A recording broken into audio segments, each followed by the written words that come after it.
Okay, memory lane. You remember past video I did a whole series on all the cars I used to do. Well, this is a black hatchback Civic Si known as the EG hatch. I only ever did 3 of these over the years, so this was at least 15 years ago. Long story, I ran into this customer while I was out shopping. He said, "Hey, you remember my hatch?" Well, I just got it back and it doesn't run. He sold it to someone or loaned it to someone. They ruined the car and it hasn't ran since. He said, "When can you look at it?" I said, "You know what? I have an opening tomorrow. Tow it down. Let's see if we can get it running." I mean, this is all changed, you know, different manifold, different header. I'll at least let you know what's wrong with it. We'll try and get it running and then we can go from there. You can either continue to fix it. We'll do a restoration even. I don't know. We'll at least give you some advice. And like, I mean, look at this. Things are broken. The paint is so badly faded. I mean, it looks like it's been spray painted with a rattle can. I mean, it's pretty bad. The GSR leather seats are trashed. I mean, they're rare. This piece is missing. Paint faded. He just towed it to us, just got dropped off. We just put the battery in. We're going to kind of fix this car for you real time. We're not doing a restoration. We don't have the time to get into one of these things and do full restoration stuff. But we're going to try and get the motor running, find out why it doesn't start. I mean, the more you look at this thing, I mean, there's a clamp missing there. There's no real water. I think it was overheated. It's brown. It's terrible in there. Yeah, look at that. It's... The cap's missing too. So, see, we got power first off. We got power. Yep. Yeah, fuel pump. I could hear that. I heard it. We definitely got a fuel pump. Does it have fuel? Let's check the obvious, obviously. He said it did. The gas gauge looks like it's up there pretty high. Now the key doesn't want to come back on. Key's all jacked up. Yeah. Yeah, it looks to have half a tank. Yeah, it's showing half tankish. Okay. Well, let's do the basic. Let's crank it over. Now it's got a new battery. He said it doesn't start, but it did have a bad battery. Go ahead.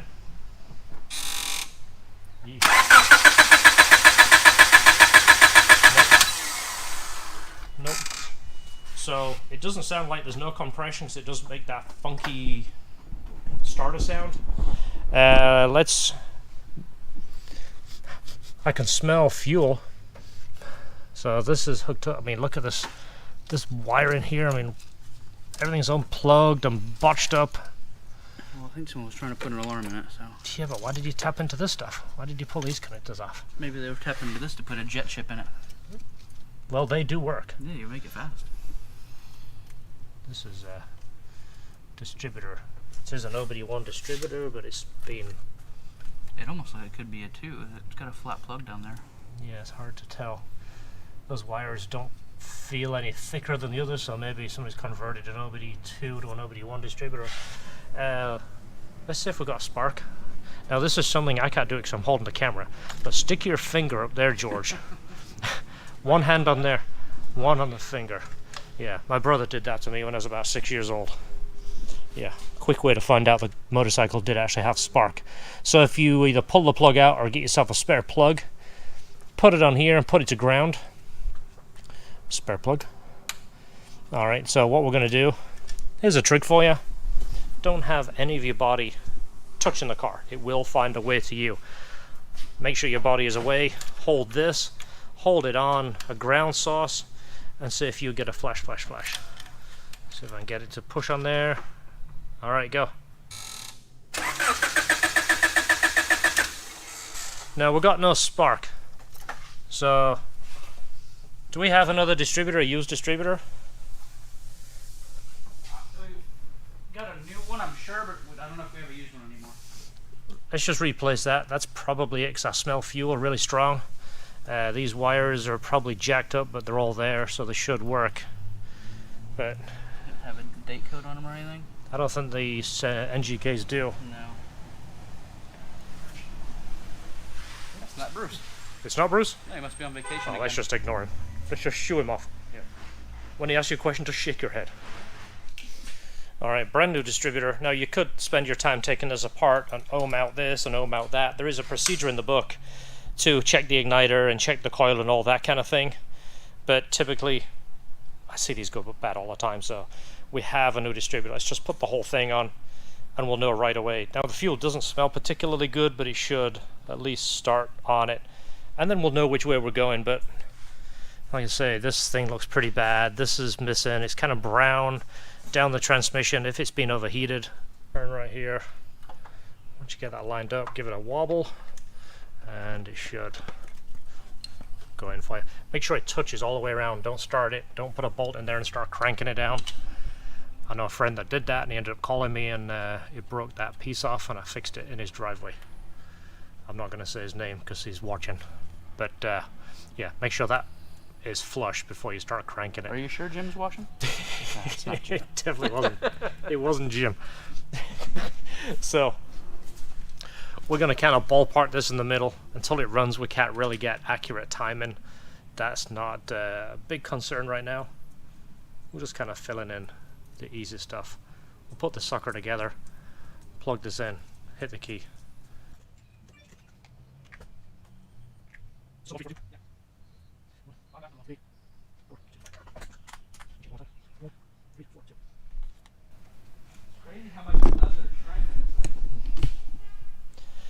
All right, ready? Did you notice that? Yeah, it's just. Like, you can see that the side bit that's vinyl is still the same thing, and then Oh, the yeah. panel is only that wide now. Yeah, It's like pulled it around. it's sucked it in, hasn't it? Oh, that's terrible. I remember how much I used to pay for GSR leathers back in the day. All right, fingers crossed. You ready? Yep. It starts right up. Starts right up with a 150 idle Yeah. and some kind of hole in the exhaust. How's that throttle shield bracket working? It's kind of adjustable. I mean, you could essentially adjust that, and if it's for your 17-year-old kid, you kind of put the hose clamp further down so you don't get full throttle. All right, you want to hit it again? Doesn't sound good, does it? Hold on, let me give it a little bit of timing. Where's the Allen key? Up there on the wood bench. Let me give it a little bit of timer in there for you, boy. Felt like about 10 degrees. Yeah. Just felt like it. Give it about 18. All right, hit it.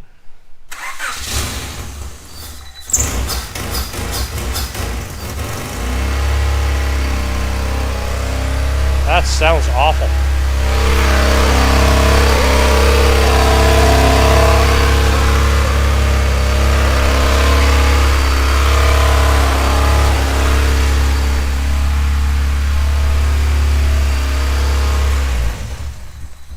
That sounds awful, doesn't it? Yeah. Well, the exhaust is leaking, but it kind of sounds like it's misfiring. Obviously, you got about 12 check engine lights, right? Does it even have a only light? one solid, yes. But It's a solid light too. yeah. Okay, so more than likely one of these things needs to be plugged in. So now it runs, we should probably look through some of this stuff. Thing with Honda, they use they light this plug and they use it everywhere. So often you unplug that and plug it back in the wrong spot. Like is the air temp sensor, the wires are being extended. Red with a yellow and whatever that color that is, blue with a tracer. That probably is the right thing. Idle valve is over here. So this little tool here, good friend of mine, Steve, made this for me. So this is the plug that you need. This is the one that you're gonna chase under here. There's usually a cap right here. There's one with 3 pins, then one with 2. So basically what you're going to do is jump those pins together, or that's what this plug does. It's got one at each end for different setups. But you're going to plug this in. This is old school, guys. You plug this in and you're going to count the lights on the dash. Unless it just stays solid all the time, which means it's got a major code. Alright, so solid check engine light usually means it has a major problem. Chasing around, we found it had bad grounds. We started replacing the grounds. Then we got it to blink the code, and then we can read the code. That is, I believe, VTEC solenoid. A long light comes out of 10, so you basically add them together. And again, this is old school. This is where I started. This is what we used to do. If I remember rightly, that is VTEC solenoid, or as Honda would say, VTEC spool valve. Yes. Wow. I thought my memory was gone. It's not. I did this so much, it's ingrained. VTEC spool solenoid valve.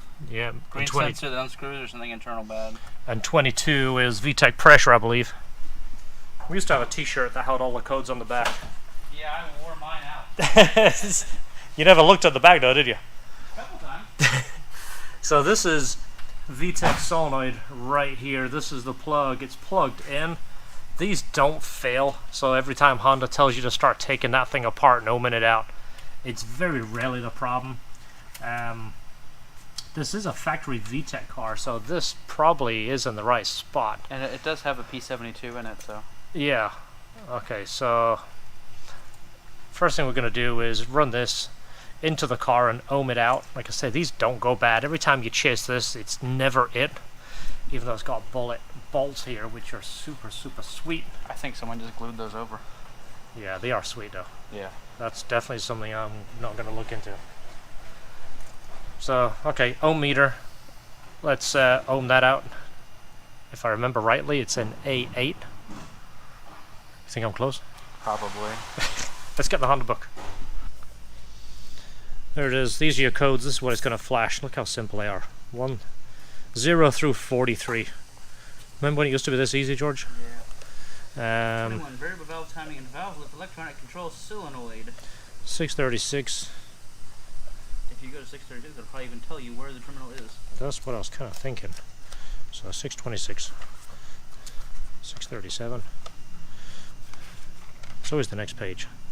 Oh, I was wrong. A4. A4. I was 4 spots off. So, another blast from the past. This thing is old Radio Shack. This was when Radio Shack was up and selling electronics before they went into the cell phone business. But again, this has done a lot of work with me. That's our ohm setting. Basically what we're going to do is check the wire from this spot right here down to A4. Don't do it to A8 because you will not get continuity. But I don't know. I don't think it's wrong. George is taking apart that passenger side, taking a computer out right here. That's your handwriting. It is too. I didn't want to say it because I thought that I built this car, but yeah, that is. It says test ECU only. That shouldn't have left in this car. Yeah, so you gave your test ECU away. Is it a P30? It's a 72. It is a P72. Yeah. Which I'm surprised it's not throwing codes for IAB and everything else right now. They never threw codes for that. No, really? No, it didn't care. Like I said, when I was doing this stuff, it was non-VTEC single cams and ES. Yeah. I never got to do the fancy GSRs and stuff.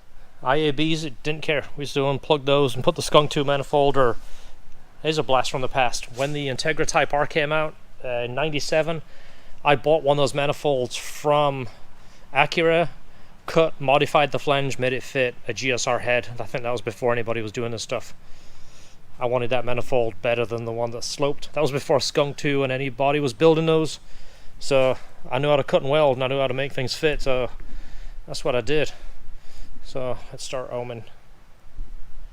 Right here, this where somebody's just put a random Allen bolt. This is supposed to be the thermostat ground. Somebody's put it on this starter here, which theoretically should be okay, but Honda want it here. And this is grounds for almost all of the sensors. As you see, there is 4 grounds there. Alright, so the thermostat ground is one of the main grounds for the sensors. It absolutely has to be right, it has to be tight. Honda want it on the thermostat, not on the starter bracket, so that could be one of our issues too, and why now it doesn't start at all. Alright, so we found out the main ground, one going from the transmission to the chassis, was a little sketchy, so we removed that, put 2 new grounding bolts on there, cleaned the terminals, found the ground from the battery to the chassis was a little sketchy too. Once we replaced them, we found out that the ECU was not lighting up the check engine light properly, and sometimes activating the main relay and sometimes not, and there was an output signal going wrong with it, so we replaced the ECU, and guess what, starts. Alright, so going through a bunch of wiring, it had an alarm tapped in. I just yanked most of that out. This is just a siren ender over here. It's just zip tied around wires. A few other things were messed up. Main relay was jacked up. No check engine light now? Nope. Okay, so we got it running. No check engine lights. Everything was, I mean, it's just jacked up. We fixed the ground down here. You fix the thermostat ground, you saw us do that. The motor doesn't sound bad, but because there's no water in it, it's probably been overheated. The alarm, these alarms are just awful. If any of you guys install alarms, I hope you don't do them like this. Just where, I mean, look at that. This was all T-tapped into stuff. It's just a shame when check engine light is gone. I mean, it needs a lot of love, but we got it running. So I'm going to call the customer and basically say, how far do you want to go into this? You know, I had to turn it into a project because we don't have the time for it, and for us to do it, we want to do it right. I mean, look at these. These are C2s. We haven't seen these in forever. This was such a desirable wheel back in the day. I know we all wanted these things, but yeah, it's just, even those have got parts missing. So we're going to let this one go. Give the customer the option. We're just going to charge him for what we did. I think we have like 3 hours into it and a few parts here and there, and you know, give him some advice. Say, this is what you need to do. Take this out, take that out, fix that, and let him decide if he wants to do a restoration or if he just wants to get rid of it. But it's kind of a shame. It really is. It's hard to see cars end up looking like this.